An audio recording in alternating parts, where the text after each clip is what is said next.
Friends, तो आज हम पढ़ेंगे वेदर और क्लाइमेट जो चैप्टर है उसके लेफ़्ट ओवर पार्ट को। तो आइए पढ़ते हैं। हम लोग पढ़ रहे थे टेम्परेचर के बारे में, तो आइए स्टडी करते हैं। सबसे पहले हम स्टडी करेंगे 6 मैक्सिमम और मिनिमम थर्मामीटर। तो ये इसका डायग्राम है। अब डायग्राम में आप देखिए कि ये एक यू शेप्ड ट्यूब है और इसके ऊपर 2 बल्ब हैं। बल्ब ने जो लेफ्ट हैंड साइड में बल्ब है वो उसमें कोई स्पेस नहीं है ऊपर, लेकिन जो राइट हैंड साइड में बल्ब है उसमें ऊपर एक छोटा सा वैक्यूल या स्पेस होती है और इसमें ये यहाँ तक अल्कोहल है और नीचे ये जो रेड लाइन है ये मरकरी है और इस साइड में मैक्सिमम रीडिंग है, इस साइड में मिनिमम रीडिंग है। तो हम आते हैं इस साइड में। तो जब यहाँ पे गर्मी होती है डे टाइम में, तो यहाँ पे जो अल्कोहल है वो इस बल्ब के अंदर और ट्यूब के अंदर एक्सपेंड करता है तो वो नीचे जाता है। नीचे जाएगा तो वो मरकरी को फर्दर पुश करता है और वो यहाँ लेके आता है उसको, और यहाँ पे हम लोग मैक्सिमम रीडिंग रिकॉर्ड करते हैं।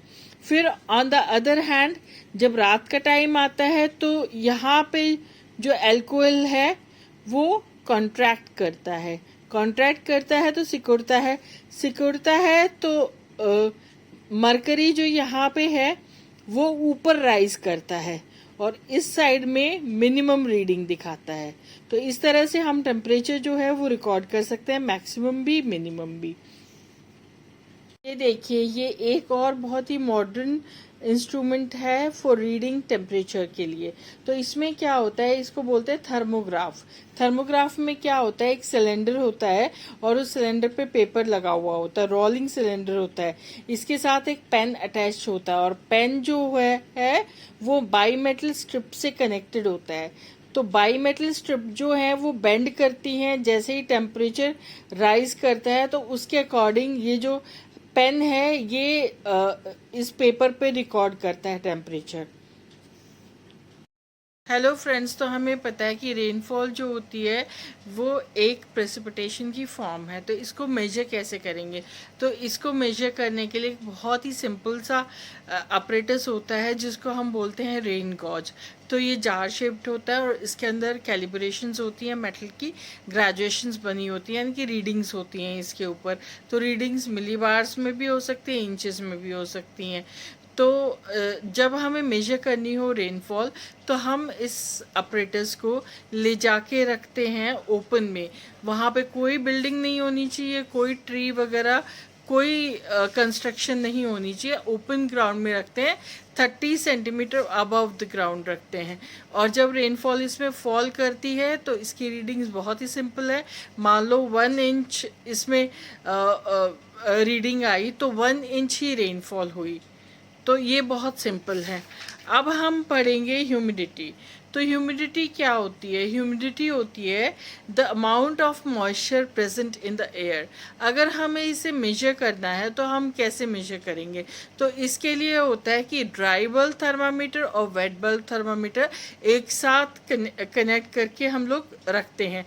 तो जो ड्राई बल्ब होता है वो तो नॉर्मल थर्मामीटर की तरह होता है, लेकिन जो वेट बल्ब होता है उसके नीचे कंटेनर में हम लोग मसलिन सैक रखते हैं और उसको डिस्टिल वाटर से गीला करके रखते हैं। तो इन दोनों की जो ड्राई वाले थर्मामीटर की और जो वेट थर्मामीटर की जो डिफरेंस इन द रीडिंग आता है वो होती है वहाँ की ह्यूमिडिटी। अब हम पढ़ते हैं एटमॉस्फेरिक प्रेशर। तो एटमॉस्फेरिक प्रेशर क्या होता है? जो प्रेशर एयर एग्जर्ट करती है on the surface of the earth, तो उसको बोलते हैं एटमॉस्फेरिक प्रेशर।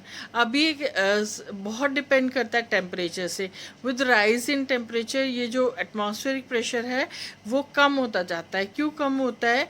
क्योंकि जब राइज इन टेम्परेचर होता है तो एयर जो होती है लैंड की वो हीट अप हो जाती है और वो राइज अप करती है तो वहाँ पे लो प्रेशर क्रिएट होता है। लेकिन वाटर बॉडीज़ के ऊपर उल्टा है। वाटर बॉडीज़ के ऊपर एयर जो होती है वो कूलर रहती है और कूलर एयर जो होती है वो हैवियर होती है, तो वो ज़्यादा प्रेशर एक्सर्ट करती हैं।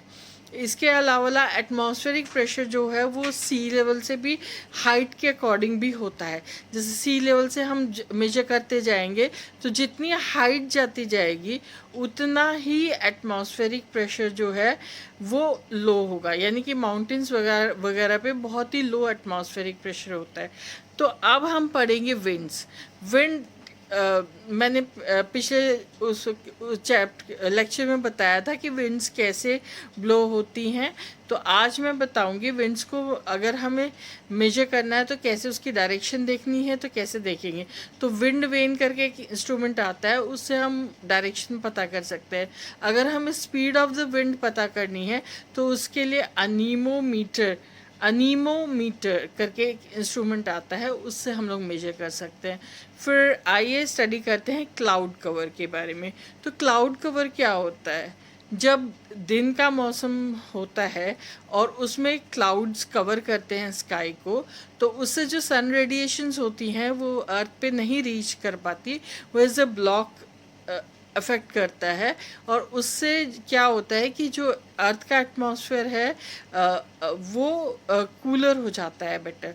लेकिन अगर ये क्लाउड कवर जो है ये नाइट में होता है तो अर्थ जो है वो हीट रिलीज कर रही होती है और ऊपर ऑब्स्ट्रक्शन आ जाती है, क्लाउड कवर की फॉर्म में ब्लॉक आ जाता है।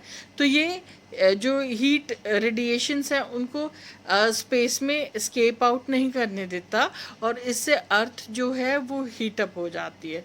So that's all for today. Thank you.